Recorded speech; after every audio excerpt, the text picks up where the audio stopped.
Hello doctors and students, मैं doctor Kanta. आज आप लोगों के लिए जो टॉपिक लेके आई हूँ वो है विजन से रिलेटेड। ठीक है, विजन जो हमने आई सेक्शन पढ़ा होगा उससे रिलेटेड है ये टॉपिक। इसमें हम देखेंगे कि आई कंडीशंस में जैसे विजन कैसी है, पेशेंट को कैसा दिखता है, हाफ दिख रहा है, फुल दिख रहा है, कितना दिख रहा है, ये वाला टॉपिक हम कवर करेंगे अपने विजन के अंदर। ठीक है,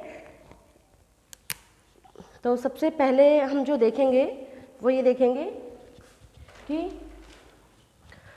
विजन है ना, इसमें sees only the lower half, only the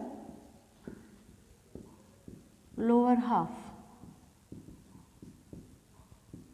patient कहता है जी मुझे तो सिर्फ है ना नीचे नीचे का दिखता है, पूरा दिखता ही नहीं है। तो इसमें जो आपकी मेडिसिन जाएगी वो कौन सी जाएगी?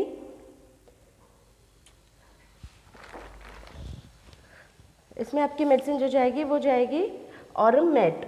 ठीक है, ऑरमेट में पेशेंट को सिर्फ नीचे नीचे का दिखता है, ऊपर का नहीं दिखता। तो ऑरमेट आपकी रेमेडी जाएगी। इसके बाद पेशेंट कहता है कि he sees only the left half. ठीक है, sees only the left half, पूरा नहीं दिखता उसको, राइट साइड का नहीं दिखता, यहाँ पे इसको लोअर हाफ दिख रहा है। तो आपकी जो मेडिसिन हो जाएगी, कौन सी मेडिसिन है? दो मेडिसिन जाती है इसमें, एक होती है लिथियम कार्ब और दूसरी जो होती है वो होती है आपकी लाइकोपोडियम। इनको सिर्फ लेफ्ट हाफ दिखता है, प्रॉपर पूरा नहीं दिखता है। इसके बाद आता है डिप्लोपिया। डिप्लोपिया सबने पढ़ा होगा, डबल विजन को बोलते हैं डिप्लोपिया, है ना। तो इसमें जो पेशेंट होता है ना, उसको ऐसे लगता है कि एक इमेज के नीचे ही दूसरी इमेज है। तो sees one image below other, है ना, दो दिखते हैं, एक के नीचे एक दिखती है इमेज। तो ये आपकी मेडिसिन कौन सी जाएगी? यहाँ पे आपकी मेडिसिन हो जाती है सिफिलिनम। सिफिलिनम बहुत बढ़िया रेमेडी है, प्लीज़ पढ़िएगा इसको। देन इसके बाद आपका जो सिम्टम आता है विजन का वो आता है टोसिस का। टोसिस सबको पता है, ड्रॉपिंग ऑफ आईलिड्स को बोलते हैं टोसिस। ठीक है, जिसमें आपकी जो आईलिड्स होती हैं वो बंद हो जाती है, ड्रूप हो जाती हैं किसी भी पैरालिटिक कंडीशन की वजह से या किसी भी कंडीशन से, तो उसको टोसिस बोला जाता है। तो टोसिस में आपका सुपीरियर ओब्लिक का पैरालिसिस हो जाए, अगर पैरालिसिस ऑफ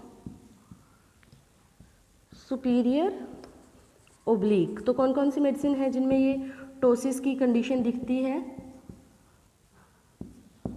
तो यहाँ पे आपकी जो मेडिसिन आएगी वो आएगी कॉस्टिकम, जिल्सीमियम,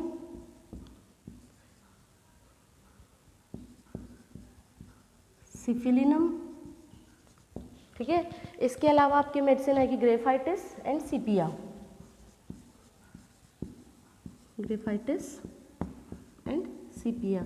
तो इन मेडिसिन में आपको टोसिस देखने के लिए मिल जाएगा। हमने ट्रायो ऑफ टोसिस भी किया था, उसमें भी हमने ये रेमेडीज देखी थी। ठीक है, सीपिया, जल्सीमियम, कॉस्टिकम।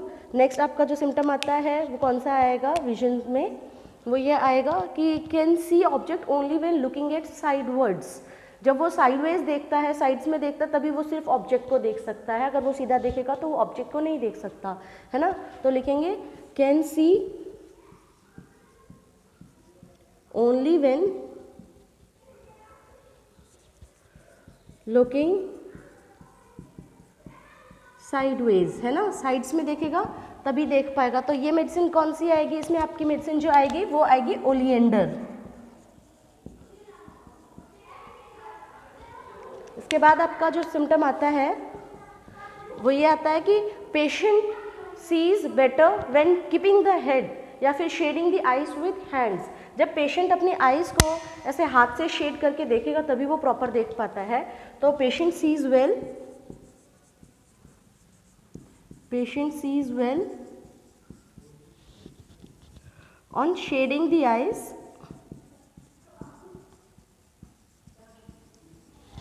With hands. तो मेडिसिन कौन सी जाएगी इसमें आपकी जो मेडिसिन जाती है वो जाती है फॉस्फोरस। बहुत बढ़िया सिम्टम है, प्लीज़ इसको देखिएगा, बुक्स के अंदर आपको ये सिम्टम मिलता है। ये आपकी विजन से रिलेटेड कुछ मेडिसिन थी, कुछ सिम्टम्स थे जो कि आप लोगों को एग्जाम्स में भी हेल्पफुल है, पेशेंट का डायग्नोसिस करने में भी आपको हेल्पफुल है, मेडिसिन सिलेक्शन में बहुत हेल्पफुल होता है ना। इसके बाद हम करेंगे कुछ डिस्चार्जेस, ठीक है। डिस्चार्जेस भी स्पेसिफिक वाले कर रहे हैं, तो ज़्यादा नहीं है, थोड़ा सा ही है। जैसे हम जो डिस्चार्जेस करेंगे वो करेंगे फिश ब्राइन की ऑर्डर वाले। फिश ब्राइन क्या होता है अभी मैं आपको समझाती हूँ, देखिए।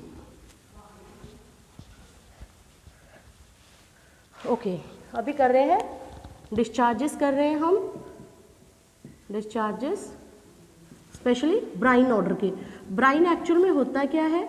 ब्राइन होता है एक मीडियम कह सकते हो, एक सोल्यूशन कह सकते हो, जिसमें सॉल्ट कॉन्सेंट्रेशन बहुत होता है। उसमें हम अपनी मीट को डिप करते हैं बिफोर कुकिंग इट। तो नॉर्मली फिशेस के रिलेशन में चीज़ होती है, या फिर आप कोई भी मीट बना रहे हो तो आप उसको रोस्टिंग से पहले या फ्राई करने से पहले उसको थोड़ी देर नमक के पानी में डुबो के रखते हो, तो उसमें जो स्मेल होती है उसको ब्राइन बोलते हैं, ठीक है। तो नॉर्मली फिशेस के कॉन्टेक्स्ट में ये टर्म यूज होती है, फिश ब्राइन।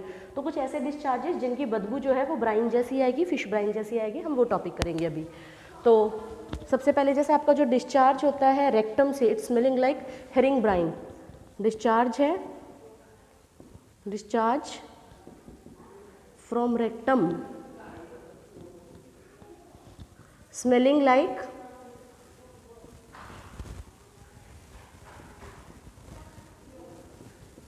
हेरिंग ब्राइन, ठीक है। तो आपकी मेडिसिन कौन सी जाएगी इसमें? इसमें जो आपकी मेडिसिन जाएगी वो जाएगी कैलकेरिया कार्ब, ठीक है। ये है रेक्टम से जो डिस्चार्ज हो रहा है। देन इसके बाद आपका आता है कि discharge from ear with odour of fish brine. कान से ऐसी स्मेल आएगी, डिस्चार्ज फ्रॉम ईयर। वैसे जो ये सिम्टम है ये आपको ओटाइटिस COSM है, AOSM है, ASOM जो है एक्यूट सुपरेटिव ओटाइटिस मीडिया या क्रोनिक सुपरेटिव ओटाइटिस मीडिया में होता है। डिस्चार्ज फ्रॉम एयर, बदबूदार जो इतनी गंदी आएगी, ठीक है, जैसे फिश ब्राइन जैसी है, with odour of fish brine, है ना। तो इसमें आपकी मेडिसिन कौन सी जाती है? जिसमें आपको बेसिकली ASOM में जाता है, सुपरेटिव ओटाइटिस मीडिया में, या CSOM में होती है। कंडीशन आपको देखने के मिलेगी, कान से जो इतनी गंदी बदबू आ रही है सॉरी। तो आपकी मेडिसिन आती है इसमें टेल्यूरियम मेटैलिकम, ठीक है। उसके बाद आपका सिम्टम आता है कि डिस्चार्ज हो रहा है, और कौन सा? जैसे लुकोरिया का डिस्चार्ज है, लुकोरिया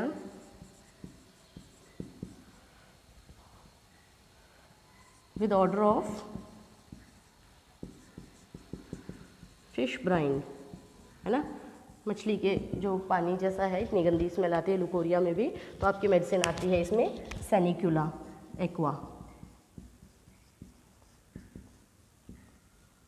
वैसे भी सेनिक्यूला में जो बेबी भी है वो भी बहुत ज़्यादा ऑफेंसिव है, बहुत गंदी बदबू आती है उस बेबी में भी।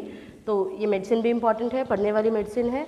लास्ट की oozing of moisture from anus, ठीक है, oozing of moisture from anus, ठीक है, with odour of fish brine. तो आपकी मेडिसिन कौन सी जाएगी इसमें? 2-3 मेडिसिन हैं। एक तो आती है आपकी मीडोराइनम, ठीक है, दूसरी आपकी आती है कॉस्टिकम, और एक आती है हिपरसल्फ, लास्ट हिपरसल्फ। हिपरसल्फ में अगर आपने पढ़ा होगा तो ये वैसे तो आपकी डिस्चार्ज जो फिश ब्राइन से रिलेटेड है उसके यही सिम्टम्स हैं और यही मेडिसिन हैं, प्लीज़ इसको पढ़िएगा।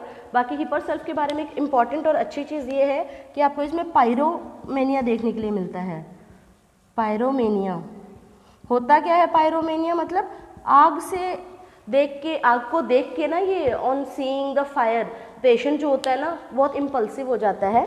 तो हिपरसल्फ के लिए ये बोली जाती है चीज़ें कि जो पेशेंट होती है हिपरसल्फ की, उसका ऐसे मन करता है जैसे अपने बच्चे को भी ना आग में फेंक देगी वो।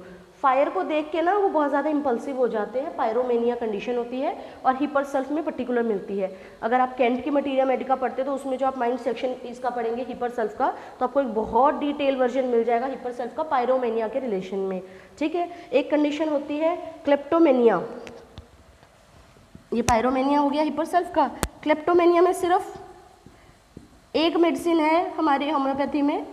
क्लेप्टोमेनिया होती क्या है, चोरी की बीमारी है ना। कुछ लोगों को बीमारी होती है चोरी करने की, मतलब कोई पर्पस नहीं है, ऐसा नहीं है कि गरीब हैं, कोई मजबूरी में चोरी कर रहा है, कोई कैसे चोरी कर रहा है, इनको ना दिक्कत होती है, इनकी ना आदत होती है चोरी करने की, चाहिए कितने भी रिच हो कितने भी पुअर हो, इनकी आदत बन जाती है, वो बीमारी होती है इनको चोरी करने की। तो इसमें एक ही मेडिसिन आती है क्लेप्टोमेनिया के लिए आपको, एब्सिंथियम, सिर्फ एक ही मेडिसिन है। तो ये एग्जाम्स में ना ये क्वेश्चन कई बार मैंने पढ़े हैं, मेरे आगे आए हैं, तो मैंने सोचा आप लोग के साथ डिस्कस कर लेती हो। तो ये थे आपके डिस्चार्जेस, ठीक है। इससे पहले हमने विजन रिलेटेड कुछ टॉपिक्स किए हैं। आई होप आप लोगों के लिए ये जो टॉपिक्स हैं और जो ये कंटेंट है हेल्पफुल रहा होगा एग्जाम पॉइंट ऑफ व्यू से भी, clinical practice point of view से भी। तो पढ़ते रहिए, पढ़ाते रहिए। Thank you so much, all the best.